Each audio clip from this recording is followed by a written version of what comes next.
सुमन और गायत्री दोनों ही अपने घर में काफी ज्यादा उदास बैठी होती।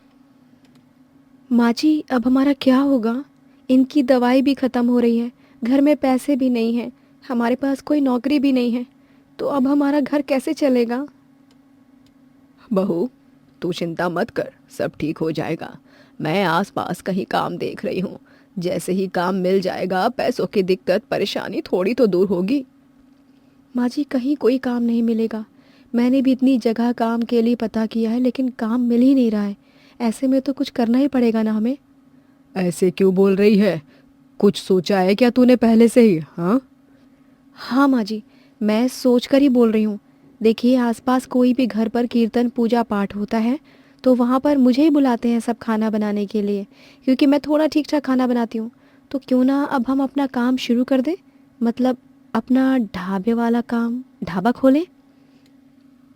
बहू, तो ये क्या कह रही है? ढाबा खोलना हमारे बस की बात नहीं है। ढाबा खोलने में कितनी परेशानी आती है। माँ जी, मैं आपकी चिंता और डर अच्छे से समझ रही हूँ, लेकिन जब तक हम किसी भी काम के लिए हिम्मत नहीं बनाएंगे ना, तब तक वैसे भी कुछ करना हमारे बस की बात नहीं होगी ना। बहू, तू समझ नहीं रही है। दोनों सास बहू बात कर रहे होते हैं, तभी सुमन का बेटा सोनू रोते हुए आता है। अरे, क्या हुआ सोनू? तू इतना क्यों रो रहा है? माँ, मुझे मैडम ने स्कूल आने से मना कर दिया।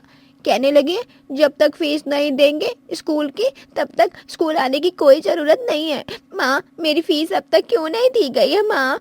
हाँ, मुझे स्कूल जाना है माँ। माँ जी, देख रही हो ना आप, कितनी परेशानी हो रही है। सोनू बेटा, तू चुप हो जा और अब जा ना, कपड़े बदल ले।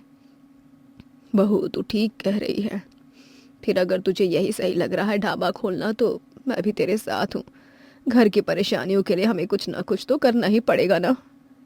दोनों सास बहू अब ढाबा खोलने की तैयारी में लग जाते हैं। बहू, हमने ढाबा खोलने की तो सोच ली है, लेकिन हमारे पास तो पैसे हैं ही नहीं। हम ढाबा खोलेंगे कैसे? माँ जी, रमेश काका है ना, मैंने उनसे बात की है। उनकी जो दुकान है उसको किराए पर ले लेंगे। 3 महीने बाद ही हम पैसे देंगे। मैंने उनसे बात की थी कि जब हमारा ढाबा 3 महीने थोड़ा बहुत चलने लग जाएगा तो हम पैसे दे देंगे।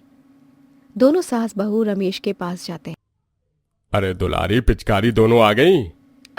माफ करना, ये दुलारी पिचकारी कौन है? अरे, मैं गायत्री और ये मेरी बहू सुमन है। तुम दोनों को ही दुलारी पिचकारी कह रहा हूं। अच्छा ये बताओ, यहाँ क्यों आए हो दोनों? काम है क्या?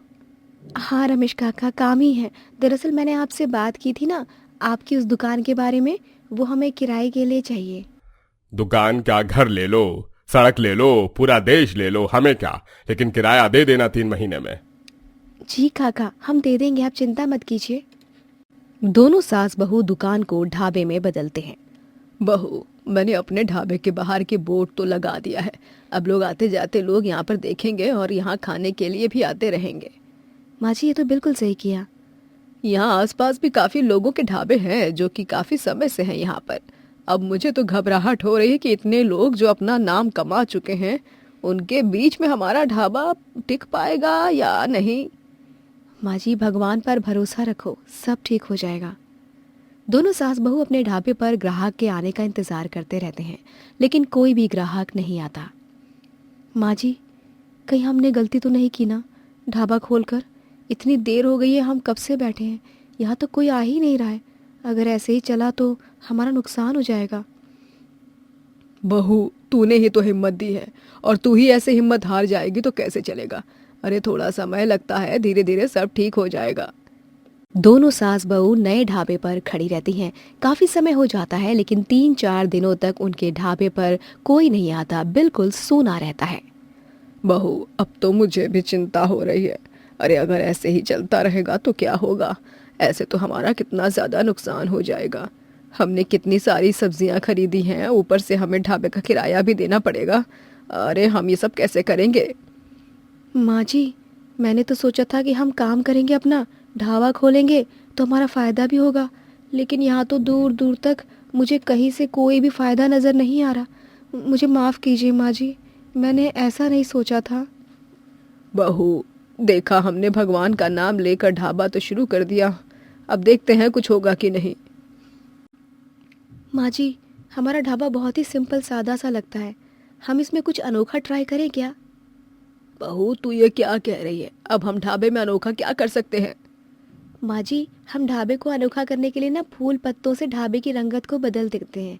इसको सुंदर बना सकते हैं ताकि लोग इसकी सजावट देख कर आएँ और यहाँ पर उनके रुकने का मन करे।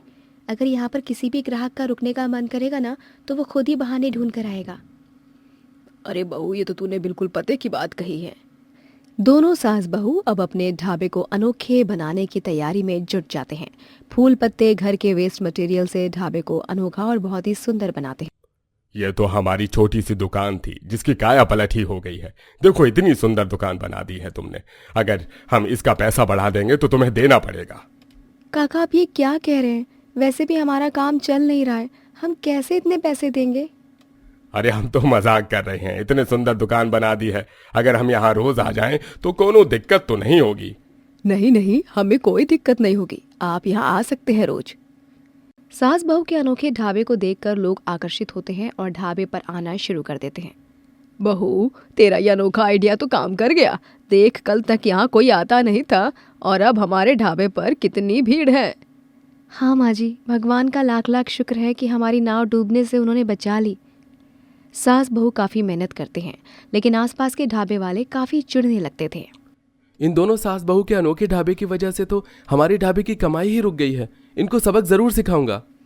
मनोज को काफ़ी गुस्सा आता है और वो वहाँ के खाने। अरे भाई, मैं झूठ थोड़े ना बोलूंगा, खुद खाकर देख लीजिए नमक है कि नहीं। नहीं भाई साहब, अब आप खाना खा रहे हैं, आपको स्वाद का ज़्यादा पता होगा, लेकिन मैं बिल्कुल सच कह रही हूँ। मैंने खाना बनाने के बाद खाना चखा भी था, तब तो नमक बिल्कुल बराबर था। अब पता नहीं कैसे आपको ज़्यादा लग रहा है। मेरी झूठ बोलने की आदत नहीं है, आपको यही लगता है ना मैं झूठ बोल रहा हूँ। आप एक काम करिए, खुद खाना खाकर फिर बताइए। दोनों सास बहू खाना खाते हैं तो उन्हें भी नमक काफ़ी तेज़ लगता है। माफ़ करना, दरअसल गलती से नमक गिर गया होगा ज़्यादा। अच्छा, आपका मुंह का स्वाद ख़राब हो गया, इसीलिए हम आपको एक ऑफ़र देते हैं। आप हमारे ढाबे में कितनी भी फ़ोटो ले सकते हैं, कितनी भी देर तक रुक सकते हैं। पक्का ना कहीं बाद में आप बोलोगे तो नहीं कि मैं मुफ्त में रुका हूँ। अरे नहीं नहीं, ढाबा अपना ही समझिए, हम आपके लिए कुछ अच्छा भी खाने को लाते हैं। सूरज सास बहू के ऑफर से खुश हो जाता है और ढाबे में बड़े चाव से खाना भी खाता है और काफ़ी सारी फोटोज लेता है। मजा आ गया ऐसे अनोखे ढाबे पर आकर, अब तो मैं यहाँ रोज ही आऊंगा। इसके बाद दोनों सास बहू अपने ढाबे को और अनोखा बनाने के लिए आए हुए ग्राहकों का फूलों से स्वागत करते हैं। उनके बैठने की काफ़ी सुंदर जगह की व्यवस्था करते हैं।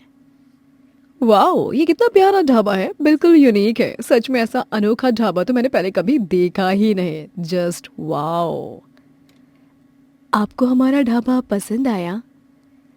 ये पसंद आने लायक वाली तो चीज़ है ही नहीं।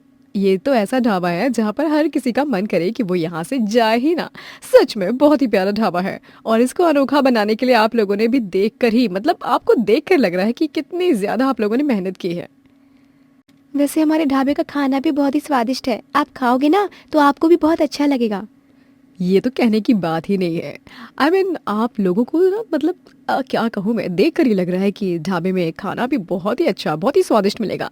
अब जल्दी से ना मेरे लिए अपने ढाबे का बेस्ट वाला खाना दे दीजिए, मुझे क्रेविंग हो रही है, मुझे इंतज़ार नहीं हो रहा है। इसी तरह दोनों सास बहू का अनोखा ढाबा काफ़ी ऊंचाई पर आ जाता है और जलन खोर लोगों की जलन उन्हें ही मात देती रहती है।